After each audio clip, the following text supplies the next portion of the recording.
Hola gente, estamos en un nuevo video de nada. Joaquín, dale, era lo tuyo. A ver, chicos, se lo voy a decir como 5 veces.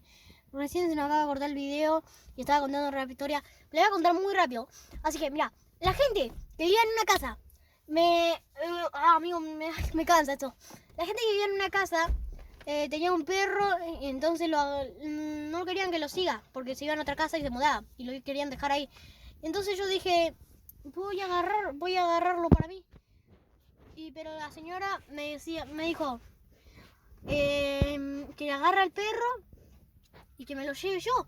Pero yo no podía porque tenía un perrito chiquitito. Entonces le fui a preguntar a mi mamá y me dijo que sí. Y ahí tuve este perro, que después le vamos a mostrar cuando lleguemos a un like. Esa señora no tenía mentalidad porque tenía 2 hijos y los hijos pareciera que se habían cansado del perro y por eso no querían tener más, no sé. Pero era viejito el perro y no porque un perro sea viejo lo puedes tirar así como si nada, no es basura, es un perro. Cualquier perro sirve. Tipo, este perro que yo tengo ahora me cuida la casa, me cuida a mí. Tipo, es un perro viejo, pero le da todo. Le da todo por proteger. Y bueno, la chabona ni al caso. Nomás me dijo que cosa, que lo agarre, que ellos se iban, que te lo quedes vos. Yo me quedé,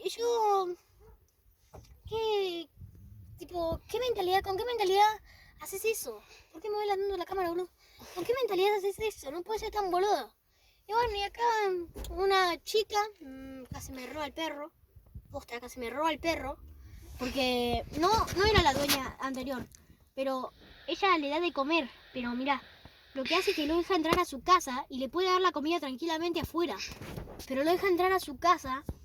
Lo lleva a la placita del Dorado. Por suerte, no lo lleva con correa. Porque si lo lleva con correa es el colmo.